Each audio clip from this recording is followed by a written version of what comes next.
Senhora, de José de Alencar. Parte 3, capítulo 8.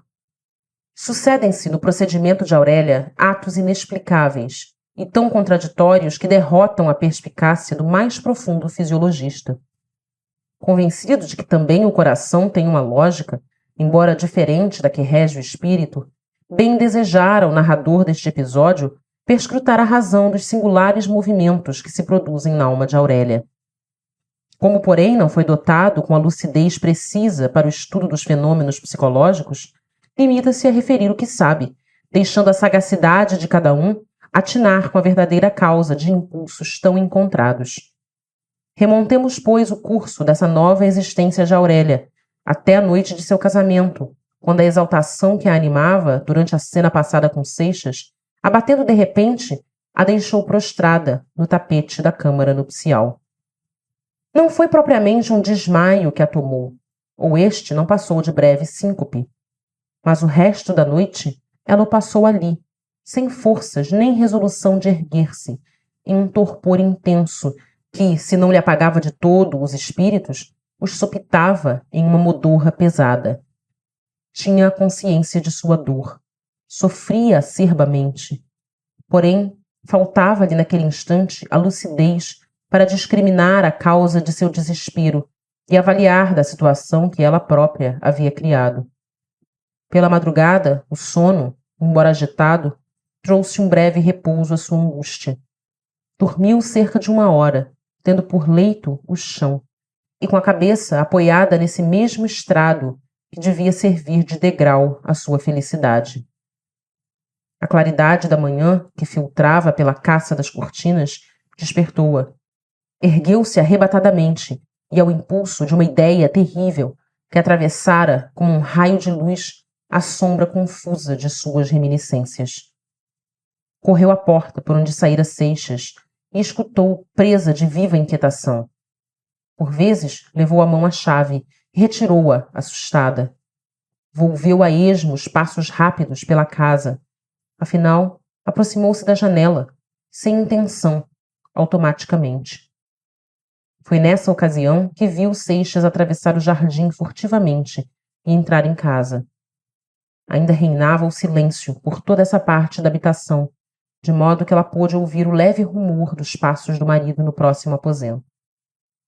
Um riso de acre desprezo crispou-lhe os lábios. É um cobarde.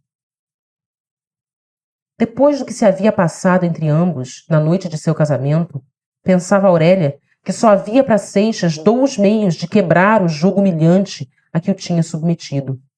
Não lhe restava, senão matá-la a ela ou matar-se a si. Para uma dessas 2 soluções se tinha a moça preparado.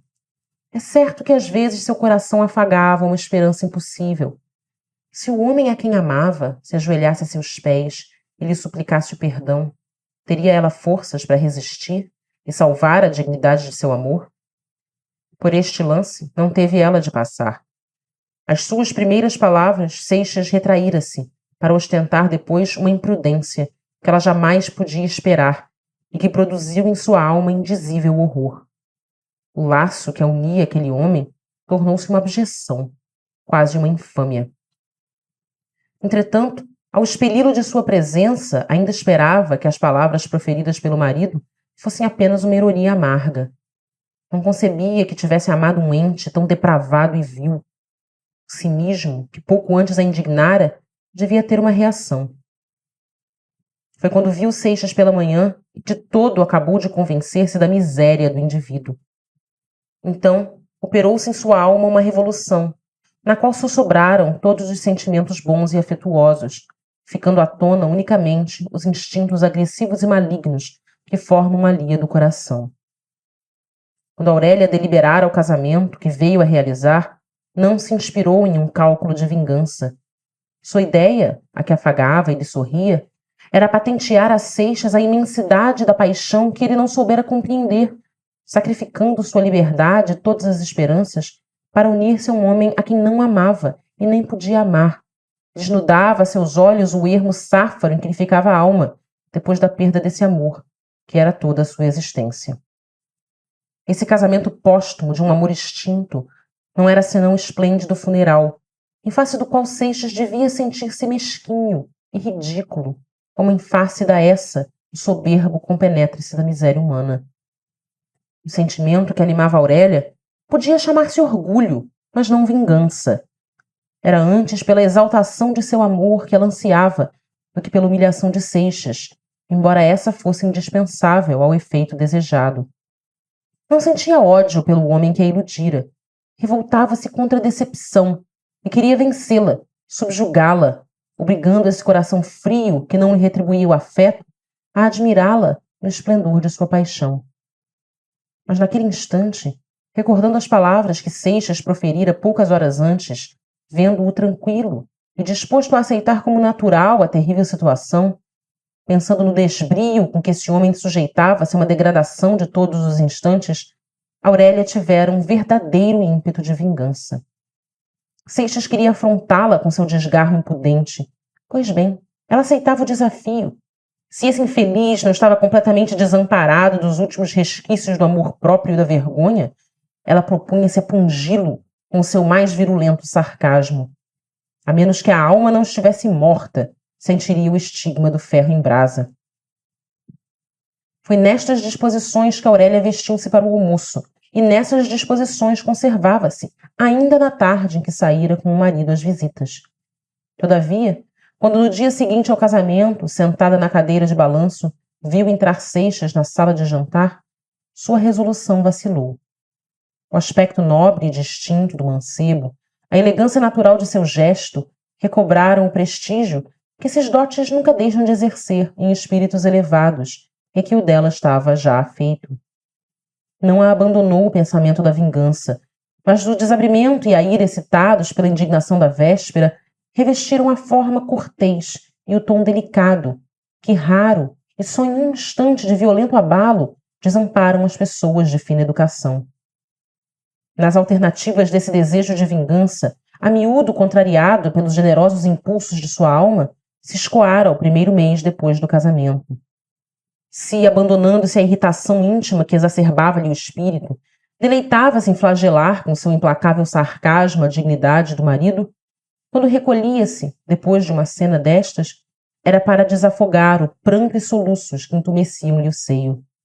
Então reconhecia que a vítima de sua ira não fora o homem a quem detestava, mas seu próprio coração, que havia adorado esse ente, indigno de tão santo afeto. Se fatigada desse constante orgasmo d'alma, sempre crispada pelo escárnio, restituía-se insensivelmente à sua índole meiga, as relações com o marido tomavam uma expressão afetuosa. De repente, a invadia um gelo mortal, e ela estremecia, espavorida com a ideia de pertencer a semelhante homem. Assim chegou a Aurélia aquela noite de luar, em que Seixas falava de poesia, e ela escutava, reclinada a seu braço, no enlevo de que arrancara dolorosamente uma palavra do marido. Quando a sós consigo pensou neste incidente, encheu-se de terror. Houve um instante, rápido embora, no qual chegou a lamentar que Seixas não tivesse conseguido enganá-la nessa ocasião, adormecendo, ou antes cegando-lhe os brios. Quando se dissipasse essa ilusão, seria tarde, e ela pertenceria irrevogavelmente ao marido. Este sentimento, que apenas pronunciado ela repeliu com todas as forças de sua alma, deixou-lhe contudo um desgosto profundo, acompanhado do pânico de semelhantes alucinações. Daí a irritabilidade que desde então a possuía e que tocara ao auge nessa tarde das visitas. Entretanto, em seu toucador, Aurélia tinha febre. Febre da paixão que a abrasara. Abriu todas as portas e janelas, atirou-se vestida como estava sobre o divã e ali ficou imóvel, como a vira Seixas pela broca da fechadura. Assustado com essa imobilidade, o marido ia bater quando a mucama atravessou por diante do quadro iluminado, o qual apagou-se de repente. Fechara-se a porta do toucador, refletida pelo espelho. No dia seguinte, Aurélia deixou-se ficar em seu aposento toda a manhã. Voltando da repartição, Seixas encontrou-a, pálida e abatida. Ao jantar, foi Dona Firmina quem fez os gastos da conversação. Na véspera, a viúva passara a noite em uma casa da vizinhança, onde havia reunião semanal. Acertou falar-se no Abreu, que diziam ter caído na miséria. Por essa ocasião, recordaram-se todas as extravagâncias e prodigalidades com que o rapaz havia esbanjado, em pouco mais de ano, a avultada herança deixada pelo pai. Dona Firmina, repetindo o que ouvira, lamentava a sorte do Abreu, que sacrificara tão bonito futuro. Revestindo-se dessa moral severa, que em geral se cultiva para uso alheio e não para o próprio gasto, acusava o rapaz com excessivo rigor. A culpa não é dele, Dona Firmina, observou Aurélia voltando de sua distração. De quem mais pode ser? De quem o fez rico, não o tendo educado para a riqueza. O ouro desprende de si não sei que miasmas que produzem febre e causam vertigens e delírios. É necessário ter um espírito muito forte para resistir a essa infecção, ou então possuir algum santo afeto que o preserve do veneno, sem o que sucumbe-se infalivelmente. Quer dizer que a riqueza é um mal, Aurélia? Não é um mal. Muitas vezes torna-se um bem, mas em todo caso é um perigo. Aqueles que se exercitam em jogar as armas pensam que tudo se decide pela força. O mesmo acontece com o dinheiro. Quem o possui em abundância persuade-se que tudo se compra. Tinham acabado de jantar. Aurélia ergueu-se da mesa e entretinha-se em dar aos canários as migalhas de pão que esfarelava na palma da mão. Entretanto, Seixas acendera um charuto e seguia, distraído, pela rua que, serpeando entre os tabuleiros de margaridas e os tapetes de relva, ia sumir-se em um bosque de palmeiras. O mancebo recordava-se das cenas da véspera, cotejava-as com as palavras que pouco antes haviam escapado a Aurélia e buscava a explicação do enigma. Interrompeu-o a voz da moça, que achava-se a seu lado. Este passeio todas as tardes já deve aborrecê-lo. Por que não sai a cavalo? Deve distrair-se. Aurélia falava, brincando com as flores, para evitar que seu olhar encontrasse o de Seixas. Sua companhia não me pode aborrecer nunca. Sempre torna-se monótono. Demais, é o meu dever, tornou Seixas, frisando a palavra. Aurélia afastou-se.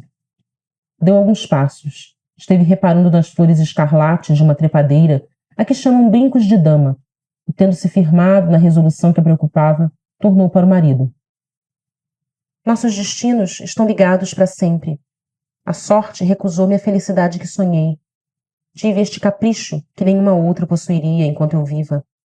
Mas não pretendo condená-lo ao suplício dessa existência que vivemos há mais de um mês. Não o retenho, é livre. Disponha de seu tempo como lhe aprouver. Não tem que dar-me contas. A moça calou-se, esperando uma resposta.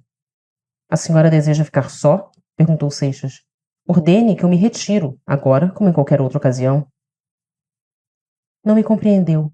Há um meio de aliviar-lhe o peso dessa cadeia que nos prende fatalmente e de poupar-lhe as constantes explosões de meu gênio excêntrico. É o divórcio que lhe ofereço. Divórcio? Exclamou Seixas com vivacidade. Pode tratar dele quando quiser, respondeu Aurélia com um tom firme e afastou-se. Fim do capítulo 8.